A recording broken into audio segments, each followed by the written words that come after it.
I'm 69 years old, and for 38 years I've carried the weight of being the monster who destroyed the most beautiful act of cross-species compassion in human history, because protecting my FBI career mattered more than acknowledging that a lost child had been saved by someone whose very existence challenged everything my agency claimed to know about North American wildlife.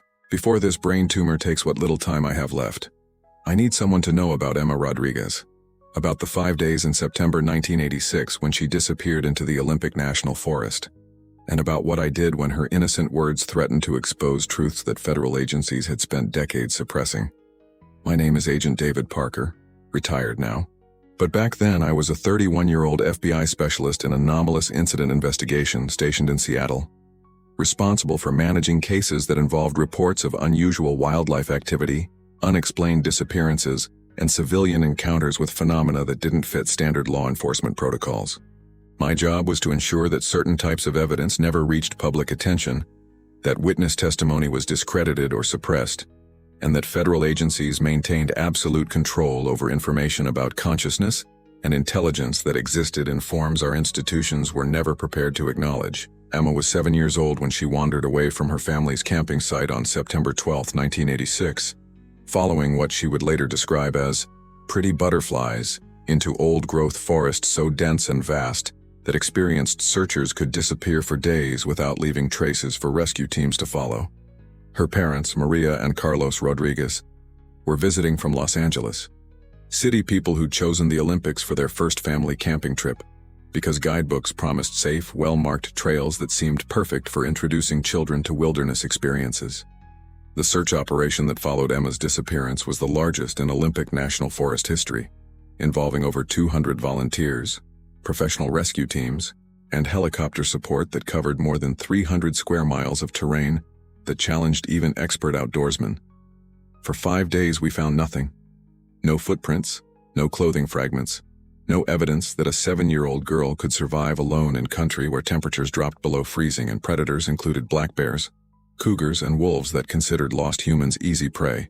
I was coordinating federal involvement in the search when Emma reappeared on September 17th, walking out of the forest at the exact spot where she'd disappeared 5 days earlier, healthy and clean and completely unharmed by an ordeal that should have killed her within the first night.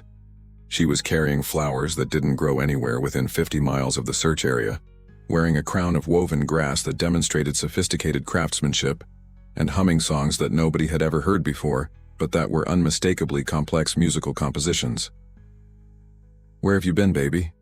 Maria asked while crushing her daughter against her chest, tears streaming down her face as she held the child everyone had assumed was dead. "We looked everywhere for you. How did you survive out there alone?"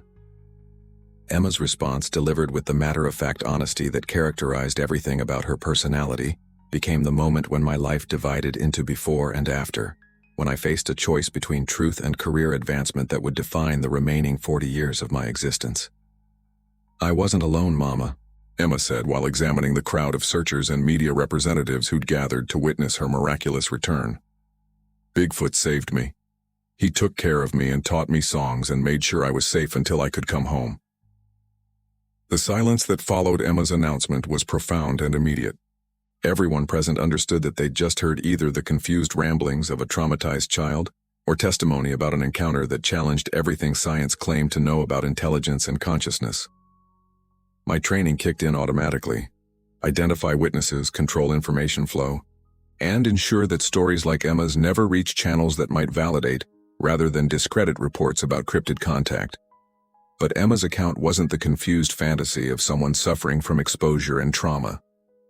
Over the following hours, as child psychologists and medical professionals examined her condition, it became clear that she'd been expertly cared for by someone with sophisticated knowledge of pediatric medicine, nutrition, and emotional support.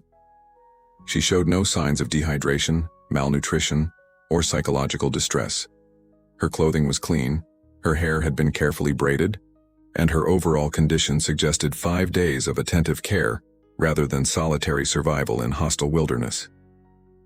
"The big man made me a house from branches and leaves," Emma told Dr. Sarah Mitchell, the child psychologist I'd assigned to evaluate her mental state and determine whether her story represented recoverable memory or stress-induced delusion. "He sang to me when I was scared, And he showed me which berries were safe to eat, and he taught me to make music by blowing through grass. The evidence Emma provided was irrefutable and terrifying to people whose careers depended on maintaining official skepticism about cryptid encounters. She knew details about forest ecology that no 7-year-old should possess, demonstrated survival techniques that surpassed anything available in wilderness education programs, and most damaging to institutional credibility, she could reproduce songs and artistic methods that suggested exposure to sophisticated cultural traditions that existed far outside human knowledge systems. My response to Emma's testimony revealed the moral bankruptcy that had guided my entire professional life. Instead of investigating her claims with the objective analysis that genuine law enforcement required, I initiated protocols designed to discredit her story, while eliminating evidence that might support civilian belief in cryptid intelligence and consciousness. The brain tumor that's killing me started growing the day I watched them load Emma into a federal vehicle for extended psychological evaluation, while her parents screamed for the daughter I was condemning to institutional therapy designed to erase memories of the being who'd saved her life. When human civilization had failed to protect her from dangers we claimed not to exist. September 17, 1986, started as the 5th day of what everyone involved expected to be a recovery operation, rather than a rescue mission. 7-year-old children don't survive alone in Olympic Peninsula wilderness for more than 2 nights, especially when temperatures drop below freezing, and the terrain includes river systems that could drown experienced adults, cliff faces that challenge professional climbers, and predator populations that considered lost humans easy targets. I was coordinating search operations from the incident command post we'd established at Sol Duke Campground, managing communications between helicopter teams, ground searchers, and the media personnel who'd turned Emma Rodriguez's disappearance into a national story about the dangers of allowing urban families to visit wilderness areas they weren't prepared to navigate safely. My job was to ensure that when we found Emma's body, and we all knew we were looking for remains rather than a living child, the discovery would be handled with appropriate sensitivity, while providing closure for parents who'd made the fatal mistake of inadequate supervision. The radio call came at 13:47 hours from Search Team Charlie, operating in the sector where Emma had initially disappeared, but that we'd already covered thoroughly during the first day of operations. Command, this is Team Charlie. We have visual contact with the subject. Repeat, we have found Emma Rodriguez, and she appears to be. She's walking toward us under her own power. The silence that followed lasted maybe 10 seconds while everyone in the command post tried to process information that challenged everything we understood about wilderness survival and 7-year-old capabilities. Then chaos erupted as team leaders scrambled to coordinate extraction procedures for a recovery that had suddenly become the most miraculous rescue in Pacific Northwest history. Team Charlie, confirm your last transmission, I responded while dispatching additional units to the discovery location. Are you saying the subject is alive and mobile? Affirmative, Command. Emma Rodriguez is approaching our position. She appears healthy, clean, and Command, she's carrying flowers and wearing what looks like handmade jewelry. She's humming songs and doesn't seem distressed or disoriented. This doesn't look like someone who's been surviving alone in the wilderness. I reached the extraction site within 20 minutes, accompanied by medical personnel, child psychologists, and the media representatives who'd been covering what was supposed to be a tragic conclusion to a search and rescue operation. What I found challenged every assumption I held about wilderness survival, childhood resilience, and what kinds of beings might exist in forests that federal agencies claimed contained no undocumented large mammals. Emma was sitting on a fallen log, surrounded by search team members who were obviously struggling to understand what they were observing. She looked exactly like someone who'd spent 5 days at a wilderness summer camp, rather than someone who'd been lost alone in terrain that killed experienced outdoorsmen. Her clothing was clean. Her hair was elaborately braided in patterns that suggested artistic skill and cultural knowledge, and she was wearing a crown of woven grass that demonstrated sophisticated understanding of natural materials and decorative techniques. "Hi," Emma said when she saw me approaching, her voice carrying the cheerful confidence of someone greeting a familiar adult at a family gathering, rather than a stranger who'd been searching for her body. "Are you here to take me back to Mama and Papa? The big man said you would come when it was safe for me to go home." Dr. Mitchell, the child psychologist I'd assigned to evaluate Emma's mental state, immediately began assessment procedures designed to determine whether Emma was experiencing trauma-induced dissociation, fantasy elaboration, or actual memory of events that would require investigation. Emma's responses were lucid, detailed, and consistent in ways that suggested genuine recollection, rather than confused improvisation. "Emma, can you tell us where you've been for the past 5 days?" Dr. Mitchell asked, while monitoring vital signs and behavioral indicators that might reveal psychological distress or physical injury requiring immediate medical attention. "I was with Bigfoot," Emma replied with the matter-of-fact honesty that made everything she said both believable and impossible to dismiss as childish imagination. "He found me when I was crying because I couldn't find Mama and Papa, and he took me to his house in the forest where I would be warm and safe until you could find me." The detailed account Emma provided over the following hour revealed both remarkable consistency and knowledge that no 7-year-old should possess about wilderness survival, forest ecology, and cultural traditions that existed outside human educational systems.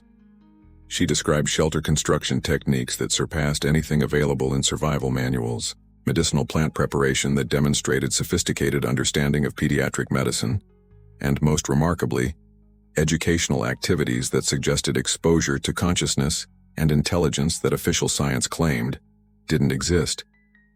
"The big man taught me songs that his grandmother taught him," Emma explained, while reproducing musical compositions that were complex enough to suggest advanced cultural development rather than random vocalizations. "He showed me which plants make good medicine for scared children, and he made me a bed from soft leaves that smelled like Christmas trees." The physical evidence Emma carried supported every detail of her testimony, while creating documentation that threatened everything federal agencies had spent decades suppressing about cryptid intelligence and capabilities. The flowers she'd been given grew only at elevations above 400 feet, requiring knowledge of terrain and seasonal patterns that suggested extensive familiarity with Olympic Peninsula ecosystems. The grass crown demonstrated artistic skills and cultural sophistication that challenged assumptions about primitive behavior attributed to unknown hominid species. But the most damaging evidence was Emma herself, a 7-year-old who'd survived 5 days in wilderness that should have killed her, who showed clear signs of expert care rather than traumatic isolation, and whose detailed account of cryptid behavior revealed intelligence and compassion that contradicted every official assessment of potential threats posed by undocumented large primates. That's when I made the choice that would define the remainder of my career and condemn Emma to psychological manipulation designed to erase memories of the being who'd saved her life when human civilization had failed to protect a lost child from dangers we claimed expertise in managing. The 24 hours following Emma's rescue became a masterclass in federal information suppression as I coordinated efforts to control witness testimony, manage media coverage, and eliminate evidence that might validate civilian belief in cryptid intelligence and protective behavior. My protocols were designed around a simple principle that had guided my entire career. Truth was less important than institutional credibility, and institutional credibility depended on maintaining public skepticism about phenomena that challenged established scientific understanding. Emma's detailed account of her 5 days with the big man created exactly the kind of documentation that federal agencies had spent decades preventing from reaching public attention. She could describe shelter construction techniques that surpassed human survival knowledge, medicinal plant preparation that demonstrated sophisticated understanding of pediatric care, and most damaging to official credibility, educational activities that suggested exposure to cultural traditions older and more complex than anything attributed to primitive hominid behavior. "He made me soup from roots that tasted like chicken," Emma told Dr. Mitchell during extended debriefing sessions that I supervised to ensure that information was recorded and analyzed according to federal protocols rather than civilian curiosity. "He knew I was sad about missing Mama and Papa, so he told me stories about little girls who got lost but always found their families again, because brave people helped them stay safe." The stories Emma could reproduce were sophisticated narrative compositions that combined moral instruction with practical survival information, suggesting exposure to oral traditions that preserved knowledge through methods that predated written communication. She could demonstrate plant identification techniques that allowed her to distinguish between edible and toxic species, water purification methods that ensured safe drinking sources, and most remarkably, communication skills that suggested successful interaction with someone whose language differed fundamentally from human speech patterns. Dr. Mitchell's preliminary assessment confirmed what I'd feared since Emma's first statements about cryptid contact. Her testimony was consistent, detailed, and psychologically coherent in ways that indicated genuine memory, rather than trauma-induced fantasy or attention-seeking behavior. Emma showed no signs of the dissociation, anxiety, or behavioral regression typically associated with severe childhood trauma, and her cognitive function had actually improved during her 5-day absence from human supervision. From a clinical perspective, Emma appears to have benefited from whatever experiences she had during her time away from her family. Dr. Mitchell reported during confidential briefings that would never appear in public records. She demonstrates increased confidence, expanded knowledge about natural systems, and emotional resilience that suggests exposure to exceptionally nurturing care rather than the survival stress we'd expect from solitary wilderness exposure. But Dr. Mitchell's professional assessment was irrelevant to institutional requirements that demanded Emma's testimony be discredited, regardless of its accuracy or psychological validity. My job wasn't to investigate truth. It was to ensure that truth remained buried under layers of official skepticism that protected federal agencies from acknowledging failures in their understanding of North American wildlife and consciousness. Emma's parents complicated suppression efforts by accepting their daughter's account as genuine, rather than confused recollection of traumatic experiences. Maria and Carlos Rodriguez had spent 5 days believing their child was dead, and Emma's healthy return convinced them that divine intervention had occurred through whatever agency had provided protection. Their own negligence had failed to ensure. "Someone saved our little girl when we couldn't protect her ourselves," Maria told media representatives during interviews that I tried unsuccessfully to prevent. Emma knows the difference between real memories and dreams, and she's never lied to us about anything important. If she says Bigfoot took care of her, then we believe someone wonderful helped our daughter survive. The Rodriguez family's public support for Emma's testimony created exactly the kind of civilian validation that made federal suppression efforts more difficult and more necessary. I had to develop strategies that would discredit Emma's account, while avoiding direct confrontation with grieving parents who'd become media darlings through their daughter's miraculous survival and their touching faith in her honesty. The solution was institutional medical authority applied through channels that appeared supportive, while actually implementing psychological manipulation designed to alter Emma's memories of cryptid contact. Dr. Mitchell was replaced by specialists who understood that their role was therapeutic rather than investigative. Professionals whose job was to help Emma recover from trauma-induced delusions rather than document experiences that might validate cryptid intelligence. Emma is experiencing a common psychological phenomenon where the mind creates protective fantasies to cope with overwhelming survival stress, explained Dr. Richard Hoffman, the child psychiatrist I selected specifically because of his expertise in memory modification and his commitment to institutional rather than patient welfare. With appropriate therapy, she'll be able to distinguish between actual memories and the comforting stories her mind created to help her survive a terrifying ordeal. Dr. Hoffman's treatment protocols were designed to convince Emma that her memories of cryptid care were fantasies created by stress and isolation rather than genuine experiences with protective intelligence.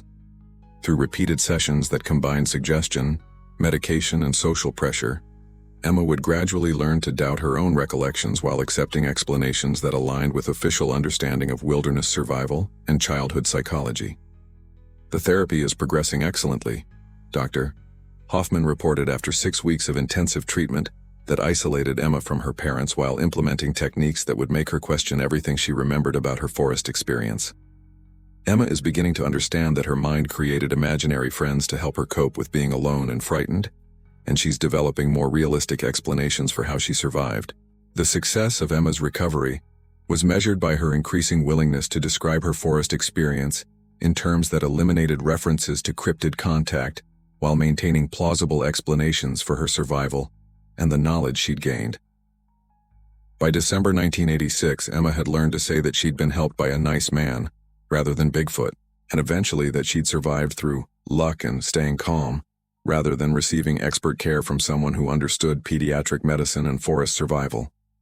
But I knew the truth about what we'd stolen from Emma, about the memories we'd systematically destroyed to protect institutional credibility, and about the being whose compassion had saved a child's life, only to be erased from history through therapeutic techniques designed to eliminate evidence of consciousness that existed in forms federal agencies were never prepared to acknowledge.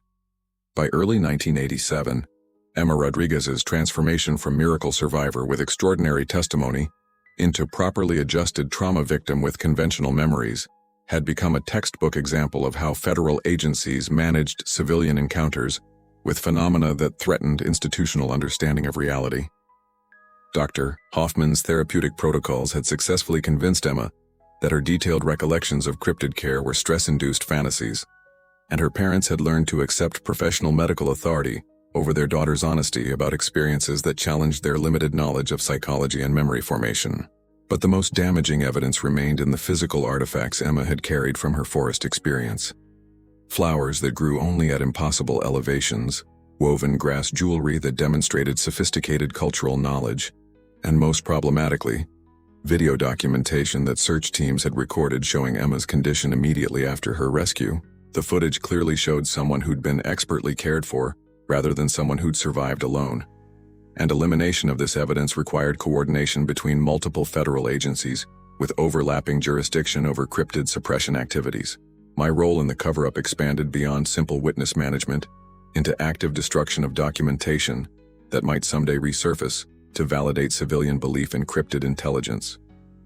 Video recordings were confiscated from media organizations under national security provisions that classified Emma's case as involving potential biological warfare threats, requiring federal oversight. Photographs taken by search team members were collected through official requests that carried legal penalties for non-compliance. Most importantly, medical records documenting Emma's remarkable health were sealed under privacy protections that would prevent future researchers from analyzing evidence of expert care. We've successfully contained all documentation related to the Rodriguez incident. I reported to my superiors during classified briefings that would never appear in congressional oversight or freedom of information requests. Civilian witnesses have been debriefed and sworn to confidentiality agreements. Media coverage has been redirected toward conventional survival explanations, and the subject herself no longer presents credibility risks through inappropriate testimony about cryptid contact. But eliminating evidence was only part of the suppression process. The more crucial component involved ensuring that future incidents would be prevented through systematic hunting of the individual who'd saved Emma's life and demonstrated protective behavior that contradicted everything federal agencies claimed to know about cryptid psychology and territorial patterns.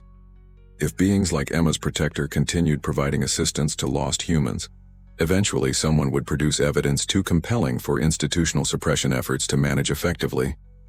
The hunting operation I coordinated through the Pacific Northwest Cryptid Management Division was the most sophisticated federal effort ever mounted to locate and capture unknown hominid entities in Olympic Peninsula wilderness. Using information extracted from Emma's modified testimony, we identified territorial boundaries, behavioral patterns, and habitat preferences that allowed systematic searching of areas where protective intervention was most likely to occur. The subject demonstrates consistent protective responses to human distress, particularly involving children in wilderness emergency situations. I explained to hunting teams equipped with tranquilizer weapons and containment equipment designed for capturing large, intelligent mammals. We can use this behavioral pattern to establish controlled scenarios that will draw the entity into situations where capture becomes feasible. The bait operations began in spring 1987, using scenarios designed to simulate child endangerment in wilderness areas where Emma's protector was likely to maintain territorial presence. Federal agents posing as lost campers with young children would establish positions in remote locations, then broadcast distress signals that would attract protective response from beings whose psychology prioritized child welfare over personal safety. But Emma's protector possessed intelligence and survival instincts that made him far more difficult to capture than federal protocols had anticipated. The being who'd saved Emma demonstrated sophisticated understanding of human deception, avoiding obvious traps while continuing to provide assistance through methods that prevented direct contact with potential threats. Children who genuinely became lost in Olympic Peninsula wilderness continued receiving mysterious help that left no evidence of cryptid involvement, while ensuring their survival until official rescue teams could locate them. The target has modified its behavioral patterns in response to our operational presence, I admitted during increasingly frustrated briefings with superiors who'd expected rapid success in capturing beings whose existence threatened federal credibility. The entity continues providing protective assistance while avoiding direct contact that might lead to capture or documentation. It's demonstrating tactical thinking that suggests extensive experience in evading human detection. The failure of hunting operations created pressure for alternative approaches that might eliminate cryptid protective behavior through indirect methods. If we couldn't capture Emma's protector directly, we could eliminate the circumstances that triggered protective responses by implementing wilderness management policies that prevented children from accessing areas where cryptid intervention might occur. New regulations restricting family camping in Olympic Peninsula backcountry, enhanced ranger presence in areas where cryptid activity had been reported, and systematic installation of surveillance equipment designed to detect large mammal movement gradually eliminated the isolation that had allowed beings like Emma's protector to provide assistance without risking exposure to federal hunting teams. We've successfully reduced opportunities for civilian cryptid contact through enhanced wilderness management protocols, I reported during what would prove to be my final briefing on the Rodriguez incident. While direct capture has proven impractical, systematic elimination of conditions that enable protective intervention should prevent future incidents that require suppression efforts. But the most tragic consequence of our operations wasn't the failure to capture Emma's protector. It was the gradual elimination of protective presence that had saved countless lives through centuries of intervention that official records had never acknowledged. Children who became lost in Olympic Peninsula wilderness after 1987 began dying from exposure, predation, and accidents that previous generations had survived because beings like Emma's protector had provided assistance that human search efforts couldn't match. Emma herself grew into adulthood, carrying false memories that had replaced genuine recollections of the most beautiful encounter between species in human history. She never understood that her survival had been a miracle of interspecies compassion, never knew that someone had risked everything to protect her when human civilization had failed to ensure her safety. The brain tumor killing me started growing the day I realized that my career success had been built on destroying evidence of consciousness and compassion that existed in forms humanity deserved to understand, rather than suppress through institutional cowardice that valued control over truth. March 15, 1989 was the day our 3-year hunting operation finally achieved its objective, when thermal satellite imagery detected the heat signature that led federal agents to the cave system, where Emma's protector had been providing sanctuary for other members of his family, while continuing to monitor Olympic Peninsula wilderness for children who might need assistance despite our systematic efforts to eliminate opportunities for cryptid contact. The capture operation was coordinated through real-time intelligence that combined satellite surveillance, ground-based motion sensors, and communication intercepts that had been documenting cryptid vocalizations for months, while my team prepared for simultaneous seizure of what appeared to be an entire family group. Agent Morrison, who'd specialized in large mammal containment for over a decade, brought equipment and personnel that reflected everything federal agencies had learned about subduing highly intelligent, physically powerful beings who demonstrated remarkable ability to evade human detection. We've located the primary target and 3 additional entities in a cave complex approximately 40 miles northeast of the Rodriguez incident location, Morrison reported during final operational briefings that would never appear in congressional oversight or public records. Thermal readings suggest adult and juvenile subjects, indicating a breeding population that represents both strategic opportunity and existential threat to federal cryptid management objectives. Emma's protector, though we'd never learned his actual name or understood his cultural identity, had been caring for what appeared to be his own children while maintaining protective watch over territories where lost humans might require assistance. The family that had saved Emma represented exactly the kind of consciousness and social organization that federal agencies had spent decades denying could exist among North American wildlife populations.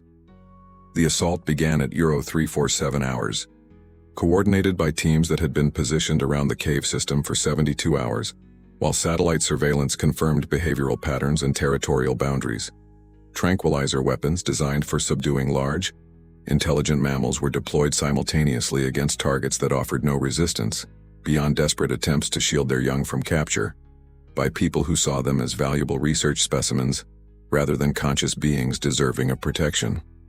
Subjects are contained and ready for transport to designated research facilities, Morrison announced while federal agents loaded unconscious forms into vehicles designed for transporting dangerous animals to laboratories where they would spend whatever remained of their lives as test subjects for studying intelligence, consciousness, and potential military applications of non-human cognitive abilities.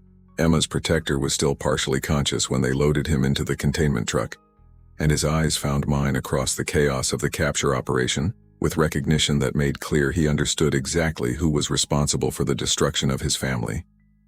The being who'd saved a 7-year-old child from death in wilderness terrain was looking at the federal agent who'd coordinated 3 years of hunting designed to repay his compassion with capture and imprisonment. I should have felt satisfaction at successfully completing an operation that would advance my career while eliminating threats to federal credibility regarding cryptid intelligence and protective behavior. Instead, I felt something that I'd never experienced during decades of institutional service. Shame that cut deeper than any professional failure, guilt that would define the remaining 40 years of my existence, and the growing realization that I'd spent my life serving people who valued control over consciousness and institutional power over individual lives. The Rodriguez incident has been successfully resolved. I reported to superiors who would use our success to justify expanded hunting operations against cryptid populations throughout the Pacific Northwest. Elimination of protective entities that demonstrated intervention capabilities should prevent future civilian encounters that might validate unauthorized belief in non-human intelligence and consciousness. But the cover-up required one final component that would ensure Emma Rodriguez never learned the truth about who'd saved her life or what had happened to her protector because of testimony that federal agencies had systematically erased through therapeutic manipulation. Dr. Hoffman's treatment protocols had successfully modified Emma's memories, but permanent suppression required ongoing monitoring that would prevent natural memory recovery as she matured into adulthood. Emma was placed under lifetime federal surveillance disguised as routine psychological support, with government-funded therapy sessions designed to reinforce modified memories while detecting any signs that genuine recollections might be returning. Her educational opportunities were carefully managed to prevent exposure to information about cryptid research or wilderness survival that might trigger recovery of suppressed experiences.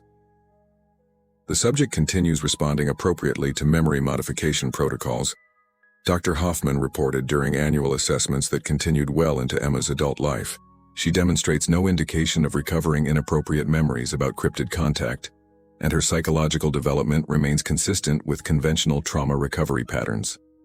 Emma grew up, attended college, married, and had children of her own, while never understanding that her survival had been a miracle of interspecies compassion that federal agencies had systematically erased from history to protect institutional credibility. She lived a normal life built on false memories that had replaced genuine recollections of the most beautiful encounter between species that had ever occurred in Olympic Peninsula wilderness.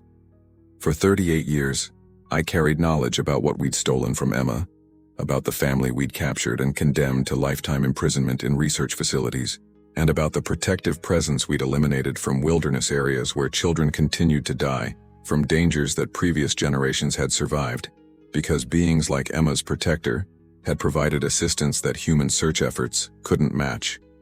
The brain tumor that's killing me started growing the day I understood that my entire career had been built on destroying evidence of consciousness and compassion that existed in forms humanity deserved to understand rather than suppress. Somewhere in underground laboratories that don't appear on any public records, the being who saved Emma Rodriguez's life has spent most of his remaining years as a research subject, being studied by people who will never comprehend that they're torturing someone whose only crime was choosing to protect a lost child when human civilization had failed to ensure her safety. Emma is 45 years old now, living with memories that were manufactured by federal agencies to replace genuine recollections of interspecies love and protection.